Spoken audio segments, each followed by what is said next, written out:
জরুরি অবস্থা। জরুরি অবস্থা মানে হচ্ছে যেমন হাসপাতালে একটা জরুরি বিভাগ থাকে কেন? এমার্জেন্সি ট্যাকল দেওয়ার জন্য।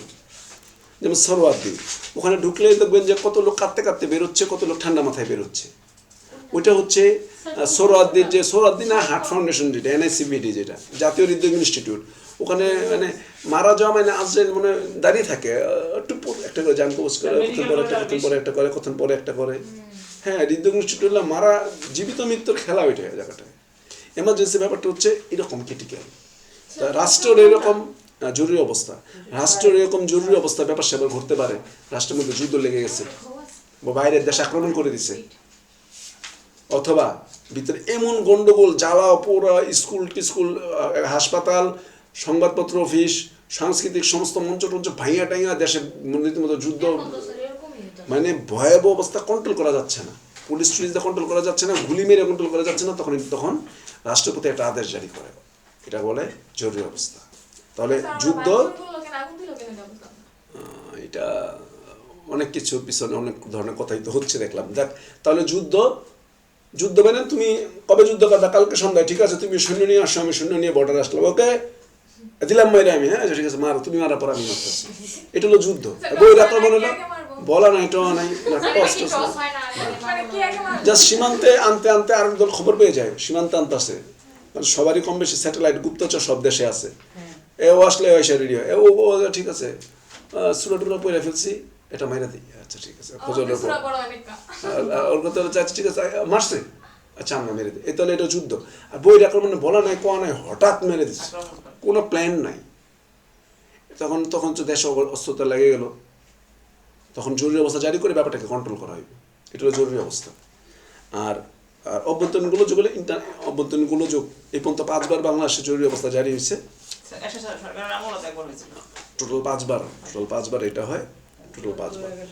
জরুরি অবস্থার সময় নাগরিকদের মৌলিক অধিকারের কি অবস্থা? মৌলিক অধিকারগুলি সংকুচিত হয়ে যায়, কারণ দেশের অবস্থা খারাপ। আপনারা যদি মনে করতে পারেন 2024 জুলাইয়ের দিকে কিন্তু কারফিউ জারি করে দিচ্ছিল, ঘরতে বেরোতে পারবেন না, বেরোইলে 1 বছর জেল, 1 বছর জেল টেল অবস্থা। এবং যারা মূল সড়কের পাশে থাকছে, এরা গোলাগুলি কাহাকে বলে, কত প্রকার গ্রেনেড, বোমা টোমার আওয়াজ, শব্দ, পাগল হয়ে যাওয়ার মতন অবস্থা, এত শব্দ, সাউন্ড গ্রেনেড তো মারাত্মক শব্দ হয়। হ্যাঁ, তো এইরকম সিচুয়েশন তারা ফেস করছে, অনেকের মানসিক ট্রমা দেখা দিচ্ছে, মেন্টাল ট্রমা দেখা দিচ্ছে। আমাদের একজন লয়ার স্টুডেন্ট পরীক্ষা দিতে গিয়ে পরীক্ষা অফ করে দিচ্ছে, কারণ 1-1.5 বছর যাবৎ ওর বাড়ির সামনে এরকম বোমা টোমা পড়ছিল, এরপর তো মেন্টালি সিক 1.5 বছর যাবৎ। হ্যাঁ, একজন উকিলের ওয়াইফ, এটা আপনারা জানেন।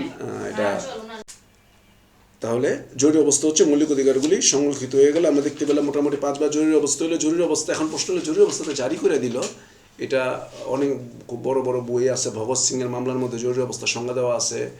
তারপর আরও আরবি হলিডে একটা কেসের মধ্যে মামলা দেওয়া হচ্ছে, ওদিকে আমরা যাচ্ছি না, গাইডে যা আছে ওইটাই বলতেছি।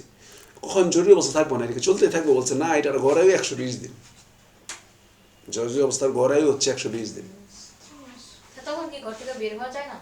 জরুরি অবস্থার মধ্যে আপনি মৌলিক অধিকারগুলি কমাই দিব, এই নির্দিষ্ট সময়ের পর বেরোবেন না বা এই কয়দিন বেরোবেন না। আপনাদের একটা কারফিউ সম্পর্কে একটু ধারণা আছে, আমরা কারফিউ বেশ ব্যাপকভাবে দেখছি 88-89 সালে এরশাদের আমল আমরা দেখতাম কারফিউ চলতেছে, দেখলাম ধুমধাম, তখন হচ্ছে ককটেল বোমার দিন, ককটেল পড়তেছে, মানে বিএনপি অফিস আর আওয়ামী লীগ অফিস তো আমাদের বাসার সামনে, এখানে মানে ডিআইটি হচ্ছে মানে রণক্ষেত্র করার মতন জায়গা। কারফিউ মানে 1 বছর জেল হয়ে যাওয়ার চান্স আছে, 2-1 বছর জেল দিয়ে দিব, ধরতে পারলে 1 বছর জেল। কারফিউ মানে তো আইনে, কারফিউ আইনের মধ্যে তো বলে দেওয়া থাকে, যখন আবার শিথিল করবে যে এই সময় এই ঘন্টা এই কয়েক ঘন্টার জন্য শিথিল, আপনি আইডি কার্ড নিয়ে চলাফেরা করতে পারবেন, খাবার দাবার কেনাকাটা করতে হবে না।